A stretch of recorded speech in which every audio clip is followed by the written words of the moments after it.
100% жөтелі 2 күнде кетіргіңіз келсе, осы видеоны соңына дейін қараңыз. Сәлем, құрметті алтын достарым. Бүгінгі видеода жөтелді тамақ ауырғанды қалай кетіреміз, сол туралы айтатын боламын. Алдағы уақытта әдісті көрсететін боламын. Менімен бірге болыңыз.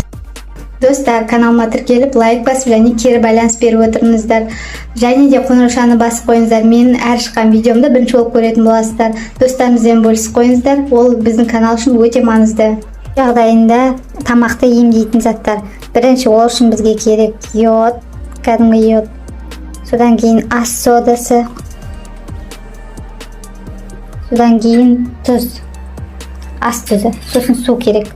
Суды қазір құямыз. Бірінші суды құймас бұрын бір қасық сода салып аламыз. Содамызды салдық. Енді осының үстіне ыссы су құямыз. Осындай дыбыс шығару керек. Кофейный сода деп айтады орысша. Соданы егер тамағыңыз қатты ауырып басылмай жатса, 2 қасық сода, соданың дозасын көбейтуге болады. Тұзын да солай. 1 қасық тұз саламыз. Тұзын да дозасын көбейтуге болады. 2 қасық салуға болады. Немесе азайтуға болады кішкене. Содан кейін йод. Йодты 2-3 капель саламыз. Дозасын 1 капель азайтуға болады. Көбейтуге де болады. 2-3 капель кетті. Алдын ала шприцпен дайындап қойдым. Осыны суғаннан кейін үстіне жылы салқын су құйып жылытып алуыңызға болады. Немесе суғаннан кейін аузыңызды шаясыз. Тамағыңызға дейін тигізіп, басыңызды шалқайтып шаясыз. Балаларға да шаюға болады. Егер балаңыз өзі шайылатын болса, 5-6 жаста болса, онда өзіне шаюға бересіз. Егер кішкентай болса, 1-2 жас, одан да кішкентай болса, онда тамағын марлемен сүртесіз.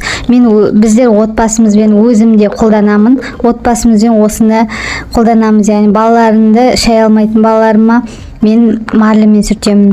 Ал 5-6 жастағы балаларға шаюға өздеріне беремін. Жолдасымызбен бәріміз осыны қолданамыз. Бізде 1-2 күнде қолданғаннан кейін тамағымыз жөтел барлығы, қызарғаны барлығы басылып қалады. Енді әрбір ағза әртүрлі ғой.